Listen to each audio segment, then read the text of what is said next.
तर काय झाला, आज सकाळी मी ब्रेड घ्यायला दुकानात गेली आणि असं नाही का मला डॉग्स आवडत नाही, मला डॉग्स आवडतात. तर एक कुत्र्याचा पिल्लू माझ्याजवळ आला, तर मी त्याला तो जो ब्रेड होता त्याला खायला दिली. तो खाताना पाहून त्याची मायाही आली, आता तिलाही खायला दिली. त्यांचं खाऊन झाला. थोड्या वेळात त्याचा बापही आला आणि कुत्र्याची मला खूपच भीती वाटते. आता ब्रेड खाऊन झाला, जायला नाही पाहिजे का? जसं मी घराकडे एक पाय टाकासाठी निघाली तर कुत्रं येऊन त्याची माय भू भू भू भू भू. इतकी भीती वाटली मला, माझी जाम फाटून हातात आली. तर मी 10वीत असताना आमची सकाळी 5 वाजता ट्यूशन राहायची. तर ट्यूशनला माझी जीवा भावाची मैत्रीण लाडकी स्वाती सांगोळकर, आम्ही दोघे सायकलनं ट्यूशनला जायचे. तर एकदा का झाला, ट्यूशनला जाता जाता चामोर्शीच्या हत्ती गेटवर इतके सारे कुत्रे होते, पुरी गँगच होती.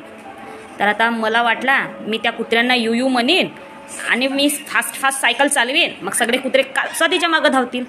जशी यू यू म्हटली तशी त्या बकरीनं अशी फास्ट सायकल चालवली, माझ्या जीवाचा थोडसाही विचार नाही केली. सगळे कुत्रे माझ्याच मागे, माझ्या पायाला चावला, 4 दात गळले आणि मला फुकटामध्ये 7 इंजेक्शन घ्यायला लागले. तेव्हाचा कुत्रा म्हटल्यानंतर मला इतकी भीती वाटते खूपच. आणि आज तर बड्डेही आहे, बड्डेच्या दिवशी कुत्रा चावला म्हणजे यादगारच पल होऊन जायचे. म्हणून कुत्रा म्हणजे नाही रे बाबा.